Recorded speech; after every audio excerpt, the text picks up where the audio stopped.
Hai, kembali lagi bersama saya Ayu Primadini di podcastnya Charlotte Mason Indonesia. Seneng banget nih akhirnya bisa ketemu lagi sama teman-teman setelah kira-kira kita libur sebulanan kayaknya nih ya. Hari ini kita bakal ngelanjutin pembahasan di episode yang lalu sebenarnya. Mudah-mudahan teman-teman masih ingat ya, di episode yang lalu itu kita ngebahas soal bahasa asing. Lalu dalam obrolan soal bahasa asing itu jadi terpantik deh soal bahasa daerah yang hari ini sudah asing buat kita, apalagi buat anak-anak kita ya. Nah, gara-gara ini saya jadi kepikiran untuk mengundang seseorang yang memang cukup pakar di bidang budaya dan bahasa daerah. Nah, kali ini saya akan ngobrol bareng dengan Pak Cahyono Raharjo ya. Beliau adalah seorang dosen di Unika Sugio Pranata Semarang.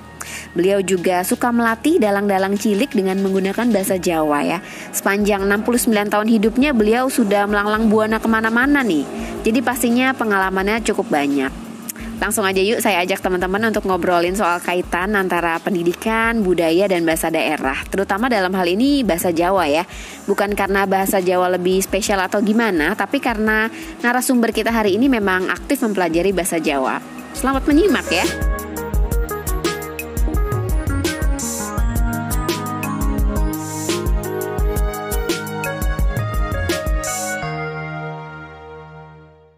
Ya, bersama saya di sini sudah ada Pak Cahyono Raharjo ya, langsung dari Semarang nih ya Pak Cahyono ya.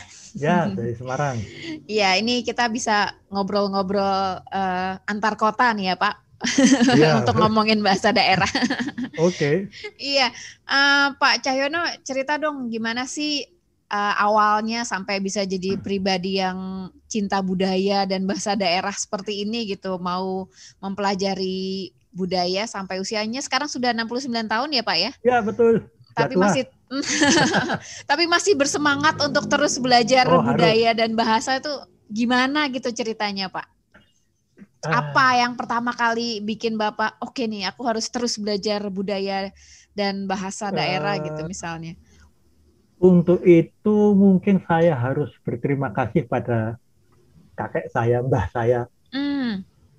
Jadi ceritanya begini, waktu masih kecil nih, umur 4 tahun, itu ayah saya kan belajar ke Amerika. Nah, saya dan adik saya ikut. Nah, pada umur-umur itu, kan seorang anak itu baru belajar berbicara, mengenal bahasa. Nah, karena saya di Amerika, bahasa saya waktu itu adalah bahasa Inggris. Bahasa pertama saya kalau boleh dibilang bahasa Inggris gitu. Oh gitu ya, jadi malah bukan bahasa Indonesia ya Pak ya? Nah pokoknya singkat cerita kemudian kami kan pulang ke Indonesia, ke Jogja. Nah kakak saya lihat saya dan adik saya itu prihatin.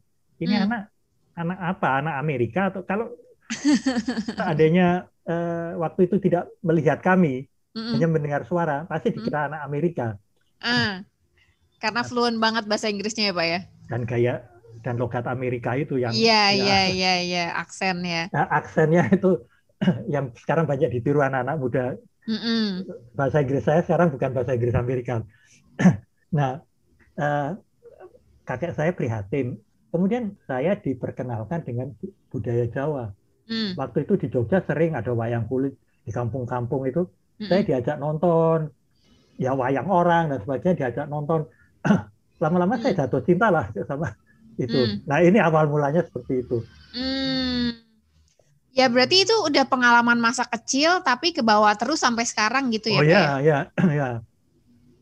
Berarti bermanfaat banget ya pengalaman masa kecil, membekas sekali sampai terus meskipun udah belajar kemana-mana, melanglang buana dengan berbagai profesi, tetap akhirnya punya keinginan yang besar juga untuk terus melestarikan budaya dan bahasa ini ya Pak? Ya, dan justru karena itu sekarang saya agak serius lah menyelenggarakan pelatihan mendalang dan menabuh gamelan untuk anak-anak SD.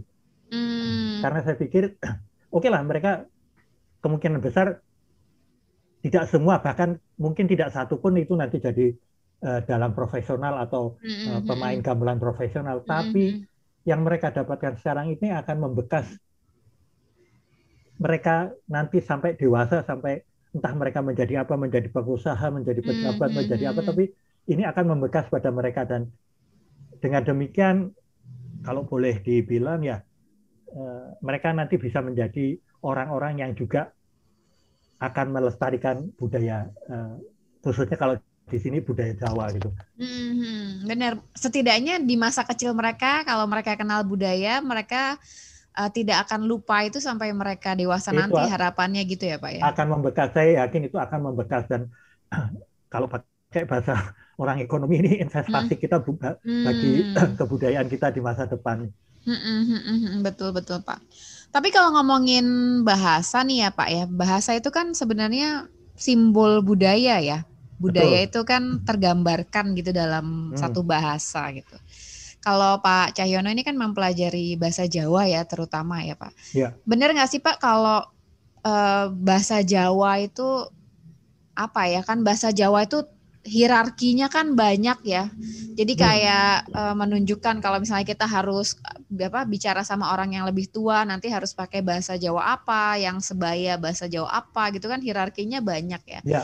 Nah benar nggak sih kalau misalnya bahasa Jawa itu feodal banget gitu katanya kan, jadi makanya akhirnya sekarang tertinggalkan gitu, karena kan sekarang orang cenderung egaliter ya, ada persamaan gitu, terus demokratis gitu, sehingga akhirnya lama-lama bahasa Jawa tertinggalkan karena hal-hal yang sifatnya berbau-bau feodal itu gitu. Bener nggak sih Pak? Oh, betul sekali. Jadi ini dilema yang dihadapi bahasa Jawa kalau menurut saya. Gerakan sebenarnya untuk menyederhanakan dan membuat bahasa Jawa lebih egaliter itu sudah dimulai tahun 30-an oleh orang-orang Jawa. Jadi bahkan Dr. Cipto Mangunkusumo, tahu ya Dr. Cipto Mangunkusumo itu? Tahu. Dia seorang nasionalis, benar-benar nasionalis. Tulen anti kolonialisme dan ini, tapi juga anti feodalisme. Dia pernah mengatakan bahwa daripada menggunakan bahasa Jawa, lebih baik menggunakan bahasa Belanda zaman itu, karena waktu itu bahasa Indonesia belum ditetapkan sebagai bahasa nasional ya, tapi dia bahasa Belanda. Karena apa? Bahasa Jawa itu bahasanya bahasa Jawanya orang yang ditindas. Nah, pada zaman itu aja udah ada anggapan demikian ya. Jadi ini dilema yang dihadapi bahasa Jawa. Di satu sisi, seperti saya juga antara bimbang dan bagaimana ya, bahasa Jawa dengan segala tingkatannya yang seperti dulu tuh kalau menurut saya juga indah sebenarnya. Tapi kalau dipakai untuk kehidupan sehari-hari sekarang, itu tidak cocok lagi. Tidak egaliter, yang jelas tadi ya, kita sekarang sudah bukan hidup di zaman feodal. Kerajaan ya. Kerajaan, dan ini jadi ya serba salah lah kita. Tapi kalau menurut saya, kalau mau tetap bertahan, bahasa Jawa itu ya harus melakukan tanda petik reformasi. Hal-hal yang sudah dilakukan, yang sudah dirintis tahun 30-an ini perlu dilanjutkan. Tapi di sisi lain ini memang ada aliran yang berlawanan. Di Jawa Tengah ini khususnya, kalau Mbak Ayu pernah menghadiri pengantin Jawa. Pernah. Upacara pengantin Jawa itu ada yang namanya Pranoto Coro, pembawa acara. Itu zaman dulu nggak ada loh itu. Itu belakangan ini, itu muncul muncul di zaman Orba itu. Nah, Pranoto Coro ini menggunakan bahasa yang setinggi langit. Betul itu Pak. Orang tidak Saya juga paham. nggak ngerti. Orang tidak paham.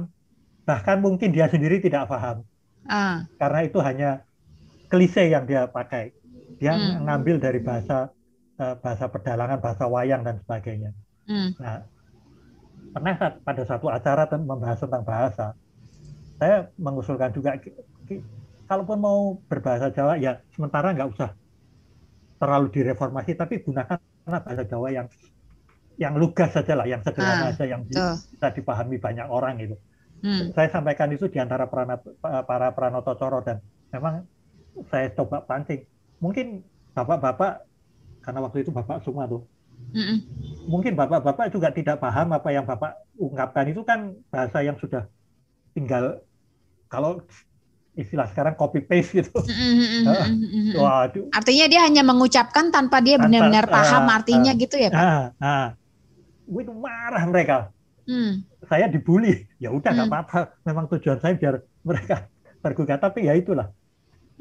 Ada satu gerakan yang membuat bahasa Jawa itu bukannya lebih sederhana, lebih egaliter, tapi membuatnya rumit, serumit-rumitnya. Ini harus, menurut saya, itu harus dihilangkan yang seperti itu. Kita ke arah menyederhanakan bahasa Jawa. Kecuali kalau mungkin untuk keperluan, misalnya kalau di pedalangan, di wayang, kita pakai bahasa yang namanya bahasa pedalangan, bahasa wayang, ya itu kan bahasa sastra. Boleh-boleh lah pakai yang ini ya. Tapi kalau untuk sehari-hari nggak usah lah pakai bahasa yang kalau istilah Jawanya daki-daki gitu. Artinya daripada bahasa Jawa itu ditinggalkan dan dianggap rumit, lebih baik pakailah bahasa Jawa yang sederhana tapi masih terus dipakai gitu ya Pak ya? Iya. Dan kalau mau ambil contoh, sebenarnya juga ada sih. Di Jawa Tengah ini, di daerah Blora, di daerah Pati, itu ada yang namanya sedulur sikep. Sikep itu kalau orang biasa menyebutnya orang Samin. Betul. Tapi Samin itu istilah yang tidak disukai oleh orang sikep sendiri karena itu pejoratif, merendahkan. Mereka suka disebut sedulur sikep. Di antara sedulur sikep, di antara mereka, itu menggunakan bahasa Jawa yang sama, setara. Bahasa Jawa ngoko campur kromo sedikit-sedikit. Tapi artinya sama gitu ya? Artinya sama, tapi sederhana, nggak tingkatannya tinggi-tinggi. Menarik juga, yang namanya bahasa Jawa di keraton, di antara para abdi dalam itu, ada yang namanya bahasa Bagongan. Bahasa Bagongan itu juga egaliter. Jadi semua abdi dalam itu setara di situ. Kecuali kalau ngomong sama raja, sama bangsawan-bangsawan, tapi di antara para abdi sendiri, itu egaliter. Nah, itu. Terus, kalau kita agak jauh juga, kalau kita ke Surabaya, itu bahasa orang Surabaya kan egaliter. Iya, berbeda sekali dengan bahasa orang Jawa Tengah ya. Iya. Kita mau lebih jauh lagi di Suriname, orang Jawa di Suriname, itu mereka ngoko. Baru belakangan aja mereka ini belajar bahasa Kromo. Nah ini saya sayangkan, sebenarnya nggak perlu belajar bahasa Kromo dari orang Indonesia, dari orang Jawa. Biarkan aja bahasa ngoko mereka itu yang ya egaliter juga orang. Mereka waktu berangkat ke sana kan semua mereka kuli kontrak, rata sosial yang sama. Jadi bahasa yang berkembang ya bahasa yang egaliter, nggak ada tingkatan-tingkatan. Nah ini contoh yang bisa kita pakai juga untuk bahasa Jawa, tanda petik bahasa Jawa baku sekarang ini. Iya, artinya kalaupun kromo itu ditinggalkan berarti sebenarnya tidak masalah ya Pak? Tidak masalah, ya itu tadi kita misalnya seperti bahasa Belanda, bahasa Prancis, bahasa Jerman, ada juga kata-kata yang khusus untuk menghormat, tapi tidak perlu jadi merubah seluruh kalimat kan.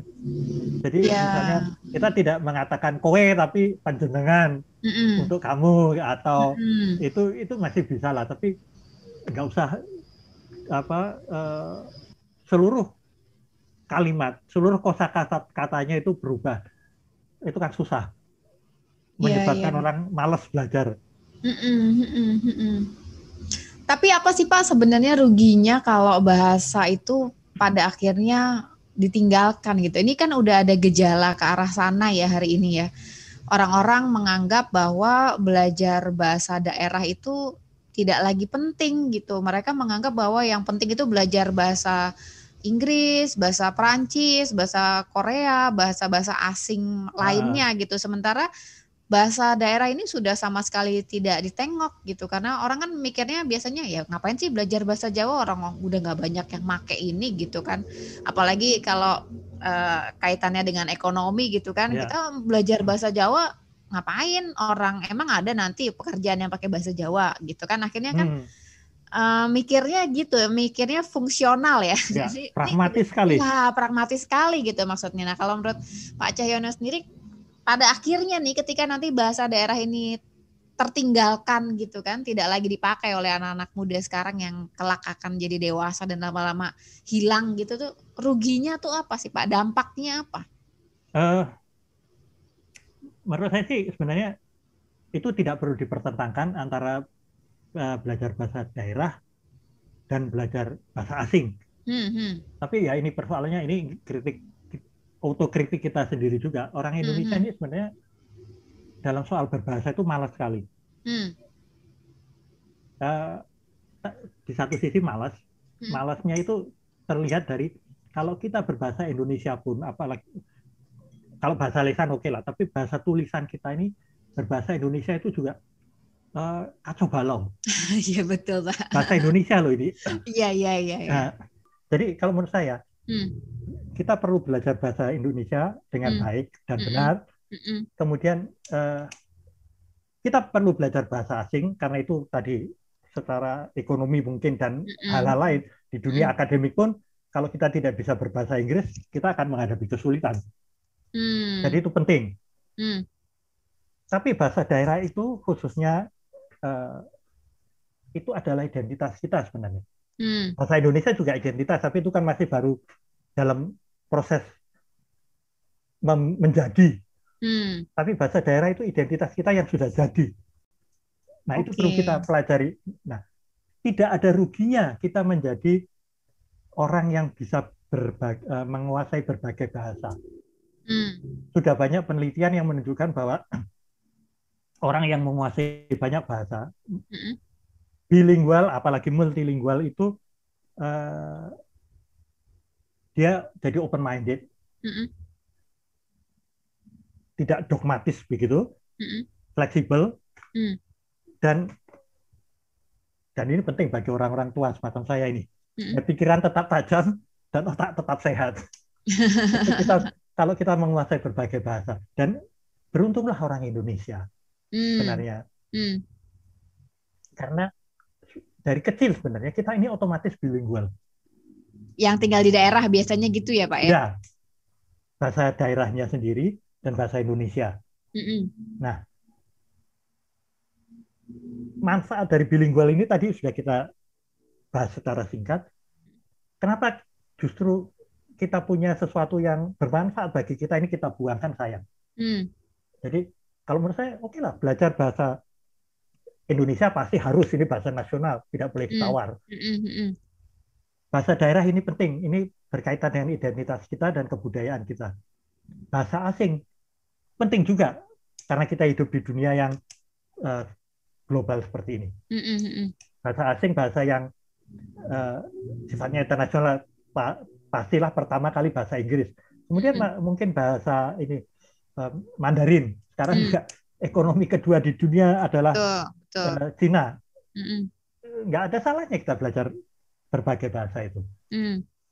Nah, tapi kan akhirnya gitu Pak, maksudnya karena merasa perlu belajar bahasa-bahasa lainnya, akhirnya merasa bahwa belajar bahasa daerah ini tidak penting gitu, sehingga akhirnya bahkan orang-orang di desa-desa sekalipun nih, kalau saya pulang ke Jawa Tengah gitu kan ya, orang-orang pun sudah enggan gitu bicara bahasa Jawa, bahkan anak-anak muda-muda, anak-anak kecil-kecil gitu kadang-kadang udah merasa bahwa aduh ngomongnya bahasa Indonesia aja lah gitu, karena ngomong bahasa Jawa itu kelihatan terlalu desa gitu mungkin apa gimana gitu kan, jadi mereka malah berusaha banget untuk bicara bahasa Indonesia. Nah, ini ada juga saya rasakan pengaruh media.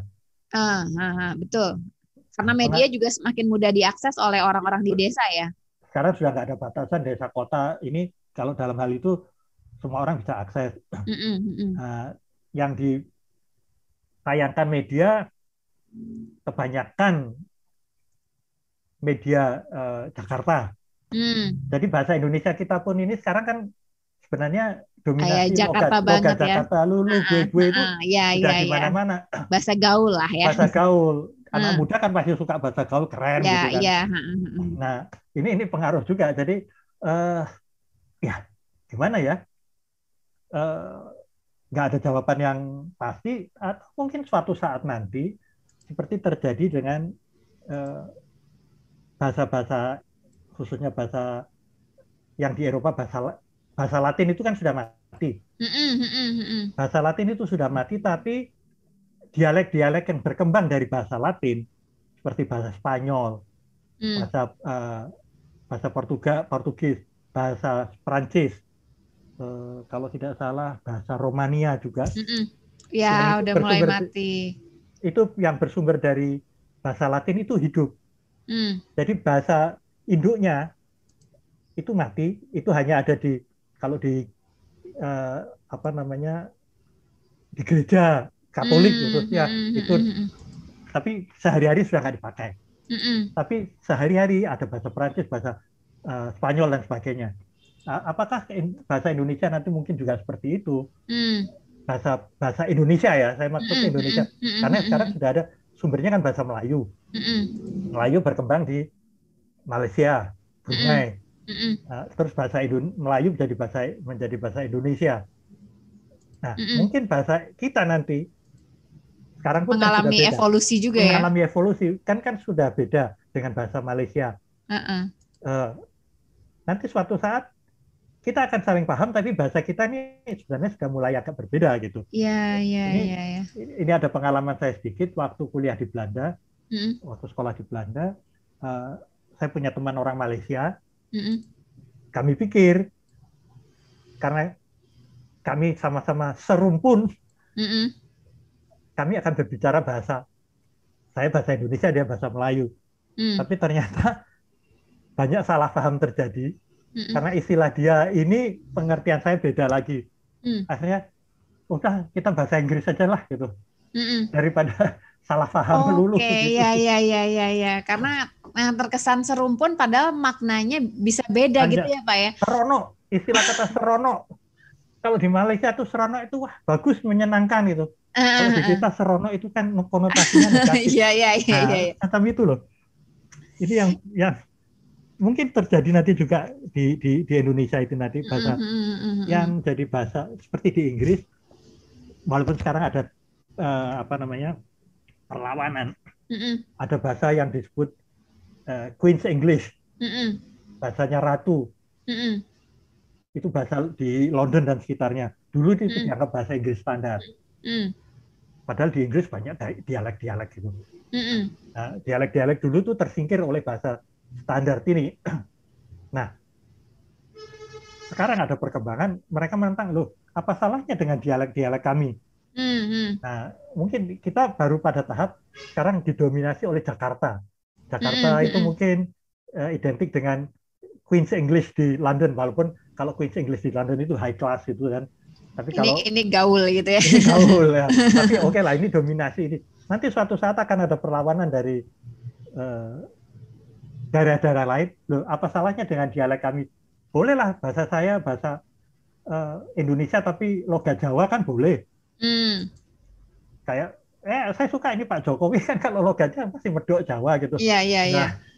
Nanti suatu saat mungkin ada ke arah itu. Jadi anak-anak muda juga akan mulai mungkin ngapain kita harus ikut dialek Jakarta, Lugwe dan sebagainya itu. Pakai bahasa kita aja lah. Semacam itu, nggak tahu lah nanti di masa depan seperti apa.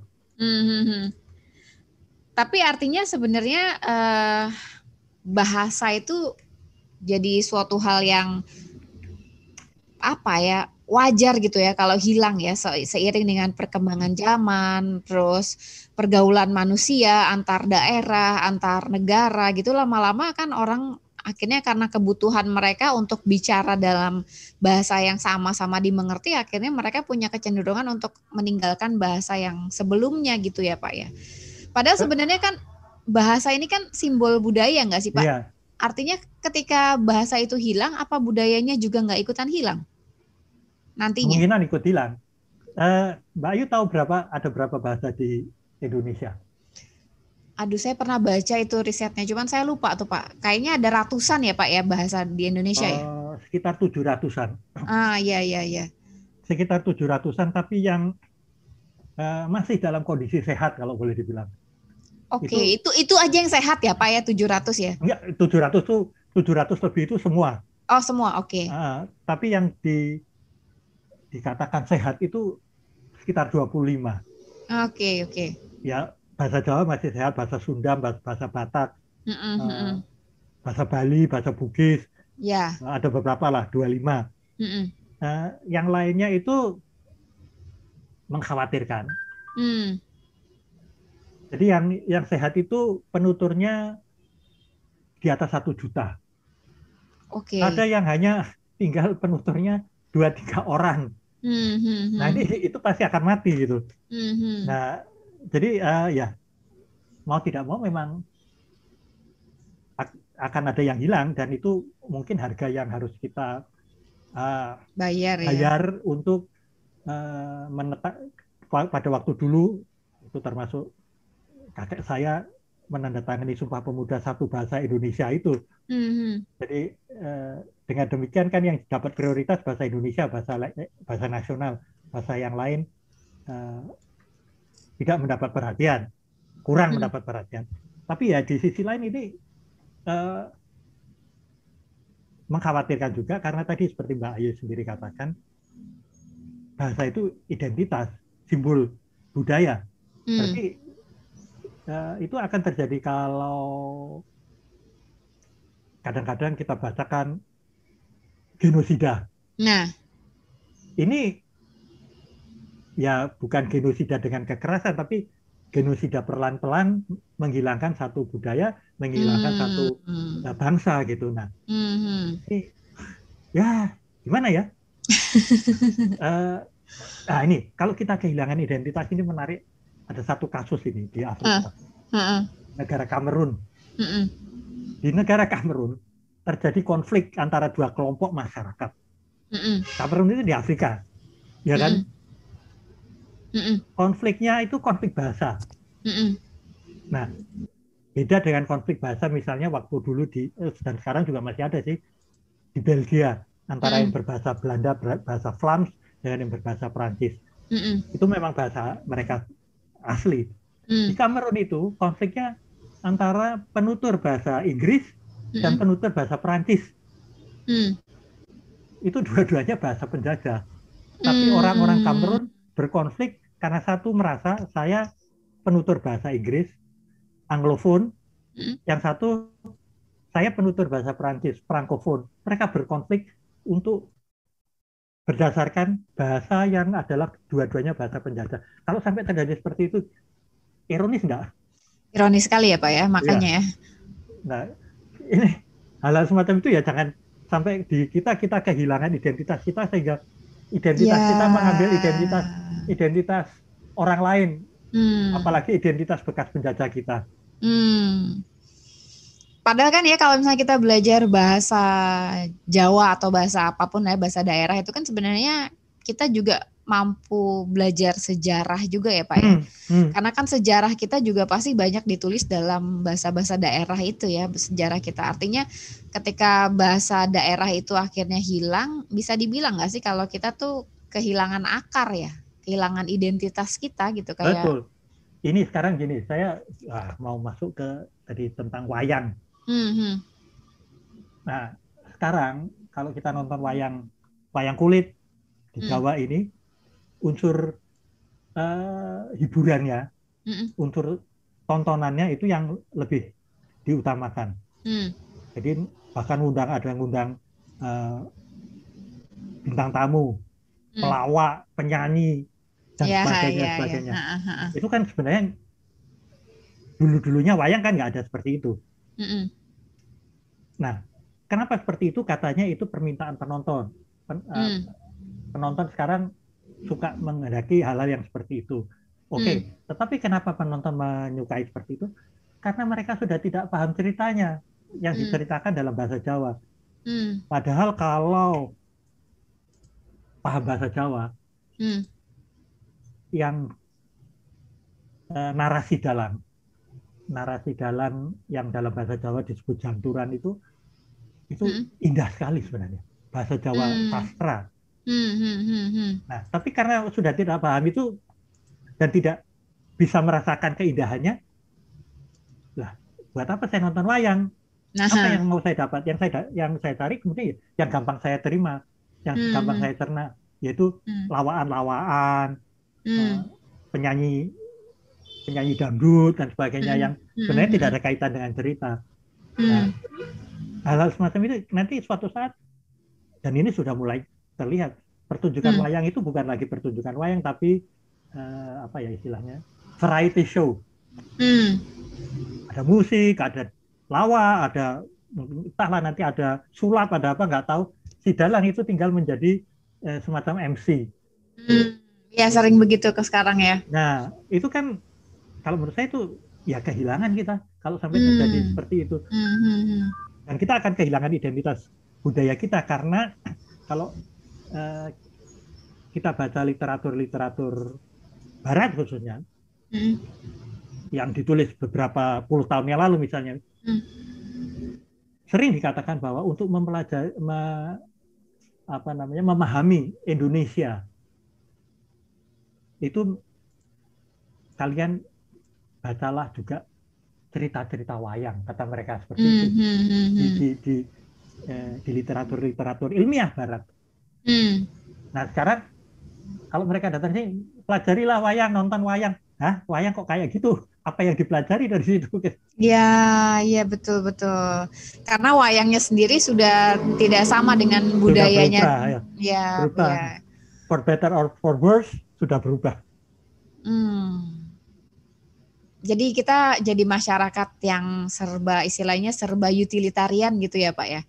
Serba ya berdasarkan kegunaan aja gitu, bukan berdasarkan budaya itu sudah terlupakan gitu, sastra yang tinggi sudah terlupakan. Padahal sastra itu kan cerminan dari peradaban ya Pak. Artinya kalau misalnya Jawa itu punya sastra yang begitu tinggi gitu, atau mungkin juga bahasa-bahasa daerah itu punya sastra-sastra yang tinggi-tinggi, berarti kan memang ada kaitannya dengan peradaban mereka dulunya yang memang sudah cukup maju juga ya Pak ya. Iya, pernah itu epos Lagaligo dari Sulawesi Selatan.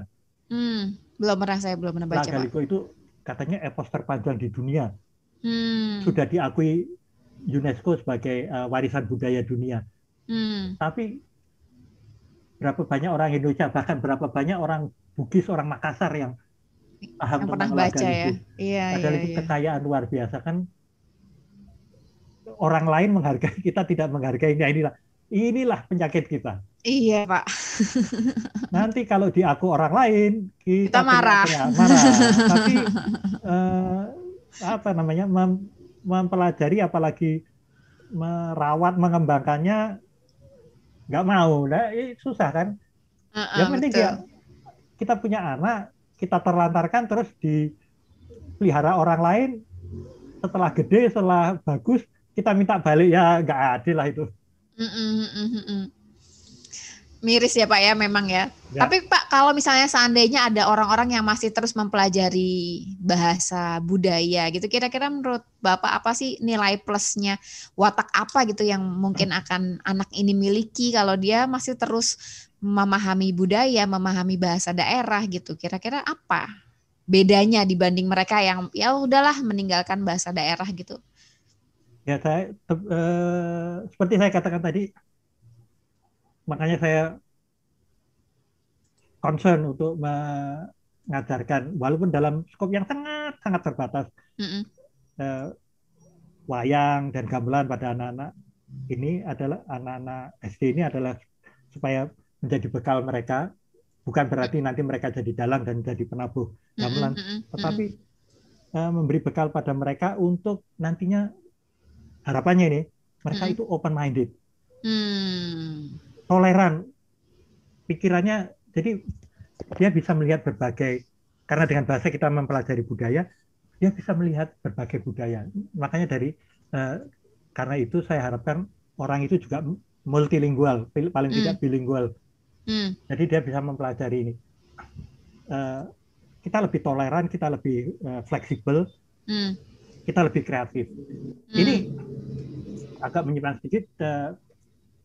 Ini kebetulan sekarang ini lagi tertarik juga saya dengan masa tahun 45 sampai 49, sampai tahun 50 ketika Belanda berusaha merebut kembali Indonesia. Setelah Jepang kalah, berusaha merebut kembali Indonesia. Nah, kita kan melihat kalau dari sisi kita melihat, waduh, ini Belanda ini jahat gini nih, ya kan? Tapi kalau kita membaca, makanya saya itu kemudian sampai sekarang belajar bahasa Belanda itu bukan karena saya cinta Belanda sih enggak, tapi karena tadi belajar sejarah ya. Kalau kita membaca cerita yang disampaikan oleh narasi yang dibuat oleh orang Belanda sendiri, masa itu juga masa yang traumatis buat mereka. Anak-anak muda Belanda umur 20-21 masih muda sekali, direkrut untuk dikirim ke Indonesia ya. Untuk mereka dikasih tahu ini untuk mengamankan situasi di sana, menenteramkan situasi di sana. Tidak diceritakan pada mereka bahwa ada perlawanan dari orang Indonesia. Nah, ini anak-anak muda Belanda 20-21 tahun, culun-culun lah kalau istilah sekarang ya. Jadi mereka tidak paham tentang politik ini dikirim. Ternyata mereka menghadapi perlawanan dari orang Indonesia, dan banyak yang kemudian sadar bahwa mereka baru saja bebas dari penjajahan Jerman Nazi. Sekarang mereka dikirim ke Indonesia untuk kembali menjajah Indonesia. Mereka menyadari ironinya di situ. Nah, jadi kalau setelah membaca itu, kita jadi tahu orang Belanda bukan setan jahat yang stereotyping yang selama ini diajarkan pada kita. Mereka juga manusia yang juga merasakan hal yang sama seperti kita. Nah, ini menurut saya jadi kita open minded, bisa melihat dari berbagai sisi. Nah, ini juga diajarkan di wayang. Kita nonton wayang sekarang ini hanya dari satu sisi. Padahal wayang itu harusnya bisa ditonton dari dua sisi. Yang kiri bisa menjadi kanan, yang kanan bisa menjadi kiri. Yang jahat bisa menjadi baik, yang baik bisa menjadi jahat. Jadi tidak mutlak, semua serba relatif. Nah, ini harapannya juga ini, dengan belajar wayang itu anak-anak itu juga bisa seperti itulah. Harapannya mudah-mudahan tercapai. Iya, amin ya Pak ya. Setidaknya kalau kita jadi sosok yang, atau anak-anak kita ya, jadi sosok yang kenal dengan budaya kita sendiri, kenal dengan bangsa dan akar dari kepribadian kita ya, akar dari identitas kita, itu kan setidaknya kita jadi orang yang lebih percaya diri juga nggak sih Pak? Kalau misalnya, ya kan maksudnya nggak mudah terbawa arus gitu. Ini lagi trennya apa, ikut apa gitu. Karena kan kita kenal ya dengan siapa kita, dengan budaya kita. Setidaknya begitu ya Pak ya? Tepat sekali. Kita percaya diri, tetapi kita juga tidak tepat-tepat menghakimi orang lain, menjudge orang lain. Ini yang penting menurut saya. Iya. Harapannya sih seperti itu ya. Harapannya seperti itu. Ya, mudah-mudahan tercapai lah. Amin. Tapi nanti ini kita di segmen kedua kita lanjut lagi ya Pak ya. Kita ngobrolin kita ngobrolin soal gimana sih supaya bahasa daerah itu tetap bisa populer gitu ya. Atau kita ngobrolin strategi nanti gimana anak-anak supaya cinta bahasa daerah.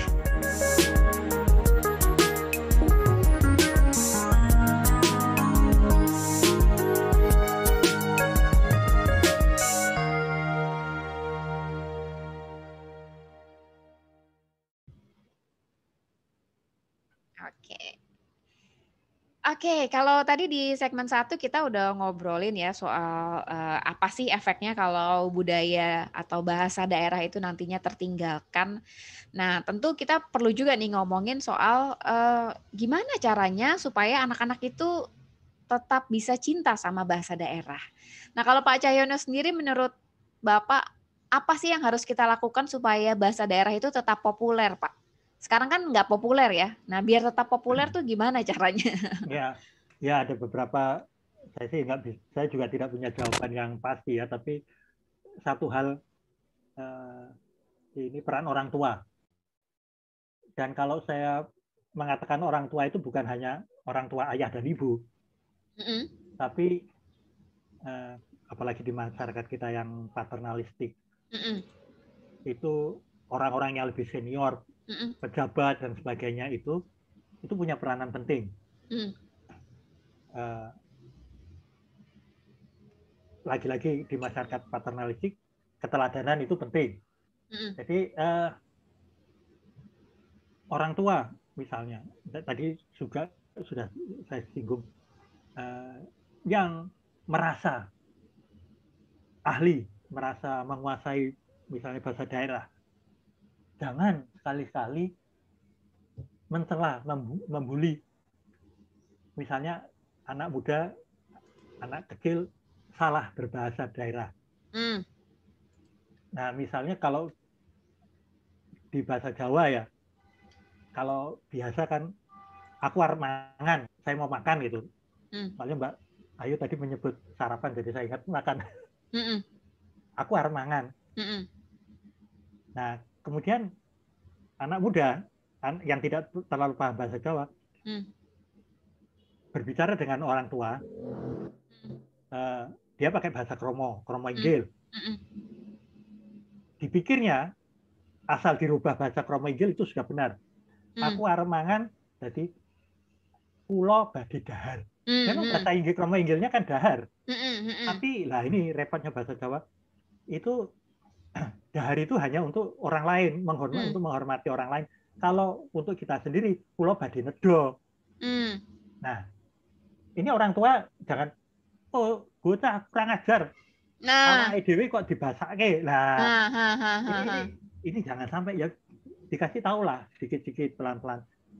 Itu satu.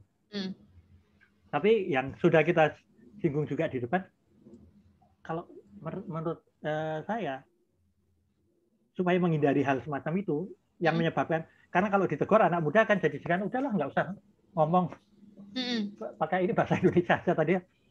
Ya itu tadi, kita coba orang-orang yang peduli bahasa Jawa, budaya Jawa, dilakukan, dan pemerintah tentu saja, karena otoritas kan ada di pemerintah. Lakukan sekarang upaya untuk menyederhanakan, mungkin bukan hanya bahasa Jawa, saya pikir bahasa daerah lain pun cukup rumit, tapi tidak serumit bahasa Jawa, kecuali mungkin Sunda ya, Sunda juga serumit bahasa Jawa. Bahasa daerah itu coba disederhanakan, dibuat sehingga relevan dengan zaman sekarang. Hilangkan unsur-unsur feodalnya, dibuat lebih egaliter gitu. Itu pekerjaan berat, tapi kalau mau survive ya harus dilakukan. Atau ya sudah, biarkan aja, memang sudah waktunya mati, sudah tidak relevan, ya sudah, yang dengan segala konsekuensinya harus kita terima. Ya. Tapi kalau di sekolah itu kan masih banyak ya Pak pelajaran bahasa daerah ya, ada pelajaran bahasa Sunda, bahasa Jawa gitu, tergantung di mana anak itu berada. Nah, menurut Bapak pelajaran bahasa daerah di sekolah itu bagaimana? Apa sudah cukup efektif atau belum? Ya tergantung siapa gurunya, tentu saja. Tapi yang saya lihat, ada sebagian guru itu sebenarnya juga tidak menguasai bahasa Jawa dengan benar. Kemudian materi yang diajarkan itu juga tidak relevan lagi. Ada pelajaran nama anak-anak binatang, anak kodok jenenge apa, anak bebek jenenge apa, itu ngapain anak kota yang tidak melihat bebek aja jarang-jarang. Nah, diajari seperti itu tidak relevan. Jadi kalau mau ini ya bahannya juga dibuat relevan, gurunya juga cukup menguasai materi yang diajarkan. Artinya gurunya tuh juga harus cinta bahasa itu sendiri, bukan sekedar mengajar karena semata-mata dia harus mengajar gitu ya Pak ya. Dia cinta dan dia menguasai, kemudian materinya juga relevan sehingga anak-anak bisa suka sama bahasa itu gitu ya Pak ya. Dan itu menurut saya juga tidak hanya berlaku untuk bahasa daerah atau bahasa Jawa, tapi untuk semua mata pelajaran kan guru itu harus benar-benar cinta gitu. Cinta gitu ya. Guru dari saya SD sampai perguruan tinggi lah, yang sampai sekarang berkesan bagi saya itu, ya itu tadi, guru-guru yang terlihat dia itu mencintai apa yang dia ajarkan itu, dia menguasai itu karena dia cinta. Itu kalau yang hanya sekedar mengajar itu nggak ada di memori saya sekarang. Iya, memang ya. Nah, kalau dari pengalaman Bapak sendiri, dari tadi kan Bapak cerita ya, kalau misalnya suka mendampingi anak-anak muda belajar bahasa daerah, wayang gitu ya. Cara apa sih yang sebenarnya paling mengena? Karena Pak Cahyono ini kan juga guru gitu ya, jadi ya. Ya, cara apa yang paling mengena buat anak muda supaya mereka tuh tetap suka gitu sama bahasa daerah? Cara apa yang efektif dan cara apa yang tidak efektif gitu? Karena kita zaman sekarang ya, beri kesan pada mereka bahwa yang mereka pelajari itu sesuatu yang cool. Ya, itu harus ada ya Pak ya, image harus ada, itu ya. Untuk anak-anak itu. Jadi kita tunjukkan bahwa dalang itu cool. Nah, gamelan itu cool. Nari Jawa itu cool. Dan memang ya saya tidak mengklaim bahwa itu hasil saya, tapi ada beberapa anak yang ya sekarang mereka dengan bangga mengatakan, wah saya bisa menari Jawa, saya bisa dalang, bisa ini, itu mereka bangga. Nah ini penting, kebanggaan.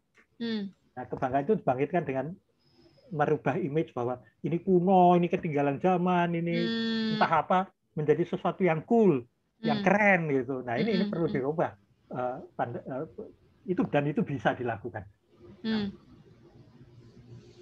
Artinya kita membutuhkan peran public figure juga kali ya Pak ya. Kalau di Instagram itu kan ada selebgram, ada selebriti gitu. Mereka harus. Sebenarnya punya peran ya untuk bikin budaya atau bahasa ini jadi tren juga gitu ya Pak sebenarnya ya. Dan ini ya ini sebenarnya saya agak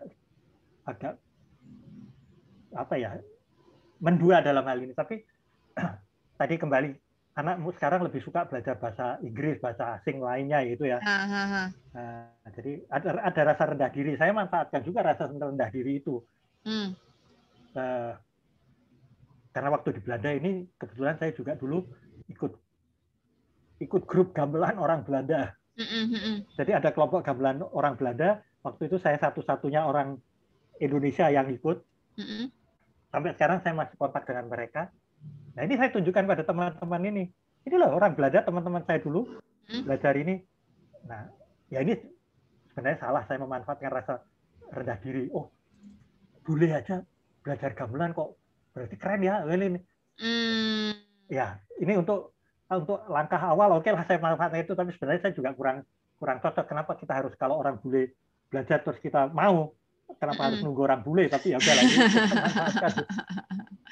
Betul itu banyak banget kan, kayak misalnya di YouTube itu suka banyak orang bule nyanyi lagu-lagu Jawa, lagu daerah kayak gitu-gitu kan. Kemudian kita jadi wah, orang bule nyanyi lagu Jawa gitu kan, jadi ngerasa keren gitu. Padahal kita juga nggak bisa sih gitu, cuma ngerasa keren aja gitu ya dengan kayak gitu.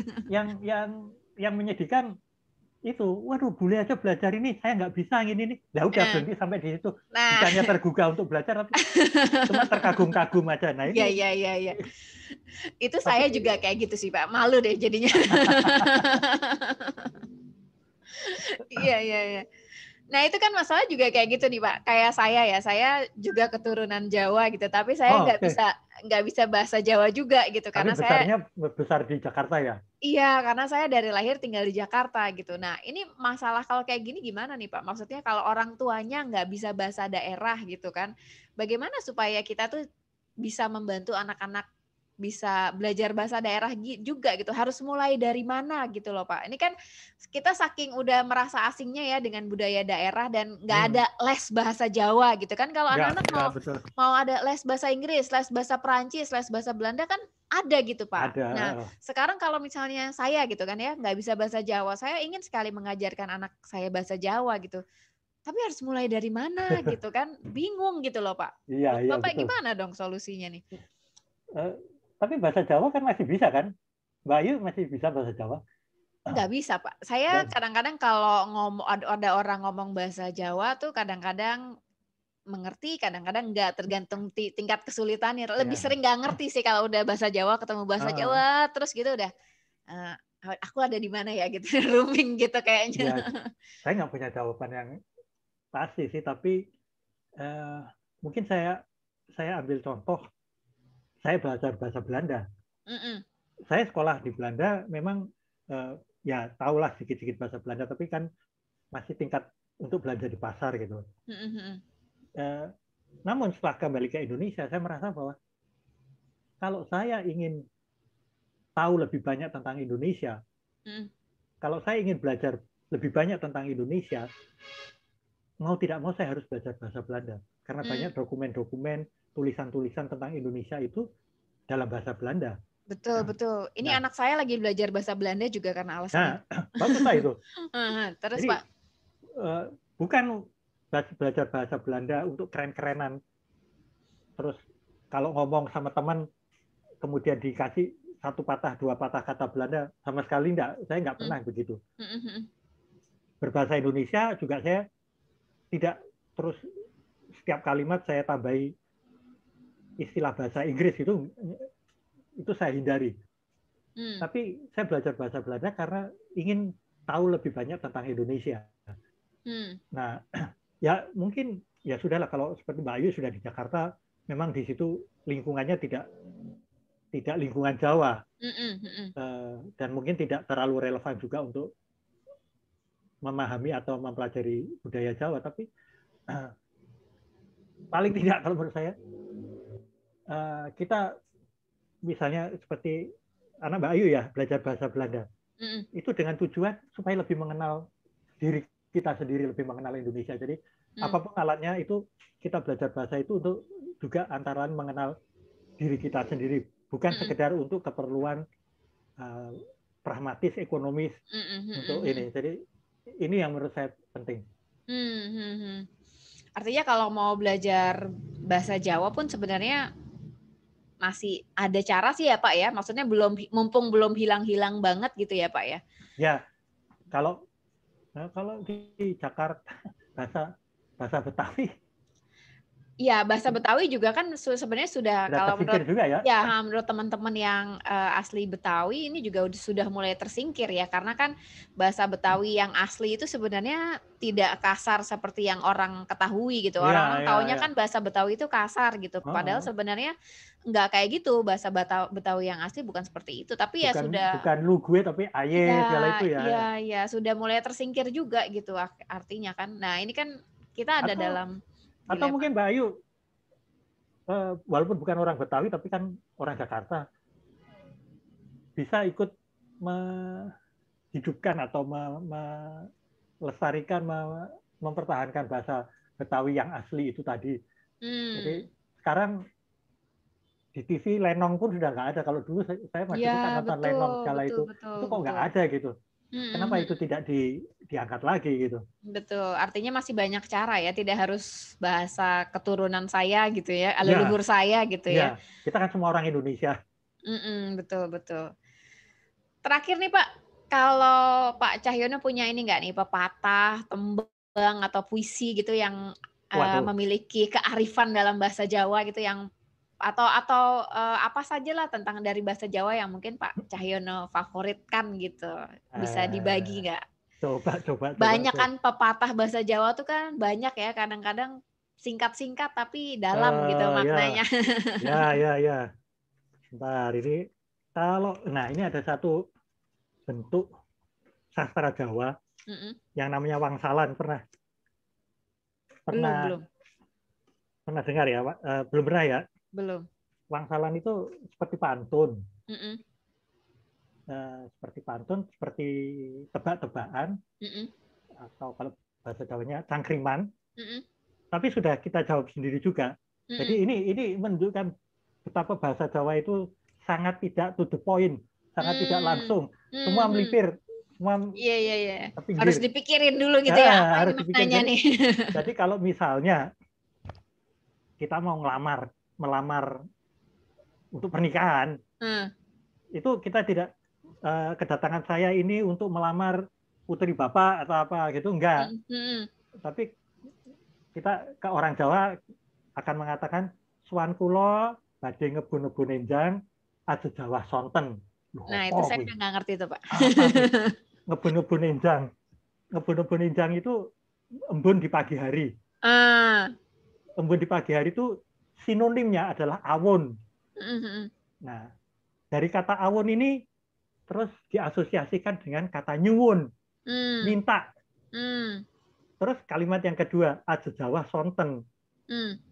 Ajejawa sonten itu hujan di sore hari. Sinonim dari hujan di sore hari itu rarabi. Rarabi itu diasosiasikan dengan rabi. Rabi itu menikah.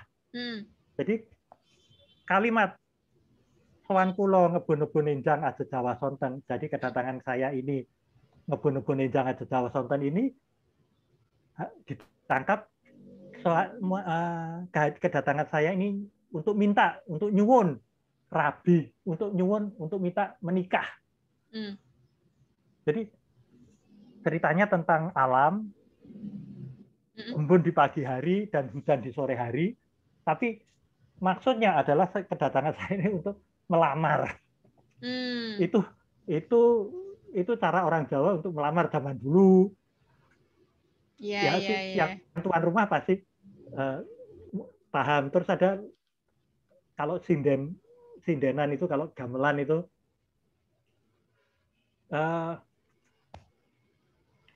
ada, mereka akan menyanyikan biasanya pada awal lagu itu, kalau ini bukan di awal lagu, tapi gini, permohonannya, harapannya, doanya. Kemudian witeng klopo kang masih muda. Witeng klopo itu pohon kelapa. Pohon kelapa itu lugu, glugu. Glugu itu kemudian diasosiasikan dengan lugu. Sebenarnya klopo kan masih muda, kelapa yang masih muda itu namanya tengkir. Tengkir itu kemudian diasosiasikan dengan pikir. Jadi itu kalau kemudian dijawab sendiri oleh si sinden ini dalam lagunya. Salugune. Salugune itu dari glugu tadi. Mong mardi pikir. Itu dari cengkir raharjo. Jadi sebenarnya saya hanya mengharapkan kesejahteraan. Mendoakan agar kita semua sejahtera. Jadi tidak langsung ngomongnya itu. Itu contoh-contoh aja. Jadi ini apakah ini masih relevan dengan zaman sekarang yang serba straight to the point. Atau tidak? Nah, ini cerita lain. Gitu, Mbak. Iya, benar Pak, benar. Jadi memang masing-masing cara berpikir, masing-masing pola budaya itu memang sebenarnya punya keunggulan masing-masing ya. Kalau straight to the point itu kan orang akan semakin jelas proses komunikasinya. Tapi kan sebenarnya kalau dengerin Pak Cahyono tadi cerita ini kan, kalau kita tuh punya pola pemikiran kayak gitu tuh jadi Jadi proses berpikir kita jadi lebih tinggi juga gitu kan. Jadi lebih panjang, ini apa maksudnya gitu kan. Otak kita kan ini. Dan ini juga menghindari misalnya pada waktu mengajukan lamaran tadi. Itu kan tidak langsung to the point tapi dengan wangsalan semacam itu. Kalau misalnya ditolak, itu jawabannya juga tidak langsung. Jadi semua tidak ada yang dipermalukan gitu loh. Betul. Saya mau ngelamar anak bapak, wah nggak boleh pulang, itu kan lain. Ini dijawabnya juga muter-muter, sama-sama paham tapi sama-sama juga tidak dipermalukan gitu. Iya, menarik banget nih Pak Cahyono nih. Sayang kita udah berbincang-bincang panjang banget nih ya. Iya. Padahal seru banget nih ya sebenarnya perbincangan tentang bahasa daerah ini. Sebenarnya sih harapan kita cuman ingin memantik teman-teman pendengar aja nih sih Pak. Supaya kita boleh lah ya belajar bahasa asing. Penting juga belajar bahasa asing seperti. Kalau menurut saya harus. Ya betul, bahasa harus. Inggris itu mutlak sekarang. Betul. Tidak suka harus. Betul. Ataupun bahasa asing yang lain pun sekarang juga dibutuhkan ya. Karena kan kita makin sering juga nih berelasi dengan orang-orang dari mancanegara juga kan ya. Tapi tentunya juga jangan dilupakan bahasa daerah kita ya, karena itu kan ya budaya kita, kekayaan identitas kita. Betul, kekayaan kita. Jangan sampai kayak Pak Cahyono bilang tadi gitu. Giliran udah diakui orang luar, kita baru mau ngakuin. Tapi kalau misalnya belum diakui, kita meninggalkan bahasa ini gitu ya. Jadi harapannya teman-teman di rumah mungkin anak-anaknya juga mulai belajar bahasa asing lah, bahasa daerah lah ya, sebagai jadi nggak asing-asing banget lah bahasa daerah ini ya. Baik, terima kasih banyak Pak Cahyono atas kesediaannya nih ngobrol-ngobrol di podcast kita hari ini. Terima kasih Mbak Ayu. Ya, saya senang banget nih bisa bincang-bincang dengan Pak Cahyono. Semoga Sama-sama juga. selalu sehat ya Pak. Kapan-kapan mungkin bisa belajar dalang dan belajar bahasa Jawa langsung nih dari Pak Cahyono. Ya.